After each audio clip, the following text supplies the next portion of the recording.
Hey, I'm Colin Murray. This is Andrew Marshall. I'm here with NOLABJJ's Technique of the Week. This week we'll be looking at mount control.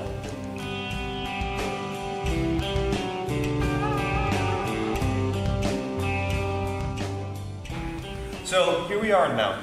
The first couple things I want to look for when I have mount is I want to have my hips pressed against Andy, and I want my feet grapevine around his. This makes sure he can't buck or bridge. If he tries to, I can extend his legs right here and keep myself attached to him.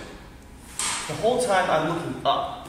If I'm looking down at Andy, it takes all the pressure off of him right here and lets him be mobile. He can start moving and wiggling and shrimping and stuff right here.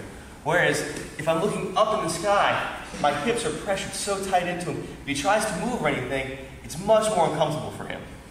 I always want to have my hands this far apart from my head when I'm in mount. I also never want them to come closer to my head right here. So whenever I move my hands in mount, my entire body moves with it. So if I were here and Andy were to start moving to one side, my entire body goes that direction. If he goes back the other way, my entire body goes that direction. So that way, I always have this nice solid three-point base. Now, one of the most common misconceptions about mount is that I can control somebody just from one position. But actually, mount's a very mobile position. When I'm sitting here in this tight, low mount, and Andy, he's going to be fighting to beat my feet right here. Once he beats one of my feet, I have to move. If I stay right here, I'm going to lose mount. So I'm going to slide up to what I call middle mount. So I'm going to bring my knees in tight, up a little bit higher, and tuck my toes underneath Andy right here.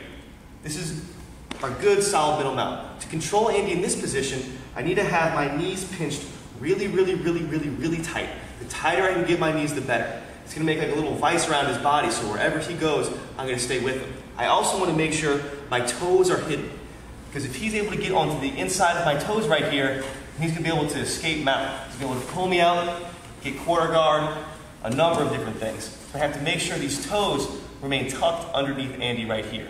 My hands are going to be doing the same thing, only I'm not going to be extending out like I was before. I'm going to be maintaining a much higher posture. So now I'm about right here in my middle mount.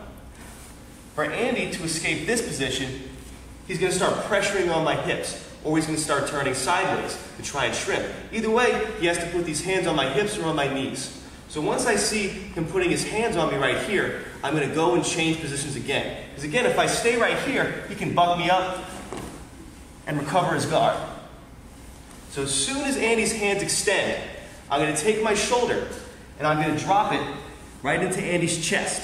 All right? I'm not coming up to his head like a lot of people do. If I come up to Andy's head, he can still tuck because I don't have his chin. And if he's able to ball himself up, then he can extend, he can shrimp, he can escape. So I bring my shoulder on his chest and then I slide it up. That's going to have me controlling his head right here. If I have his head controlled, his entire body is going to stay extended where he can't bridge or buck or anything. Once I come here, as I slide up, I'm also going to shoot my feet back. So I come back to this tight, low mount right here. Now I'm back in low mount, the same rules apply. Once he beats my feet, I come back to middle mount. Once he extends his hands, I extend back to low mount. And that's how we maintain a good, solid mount. I'm Colin Murray. This is Andrew Marshall from NOLABJJ. See you all next week.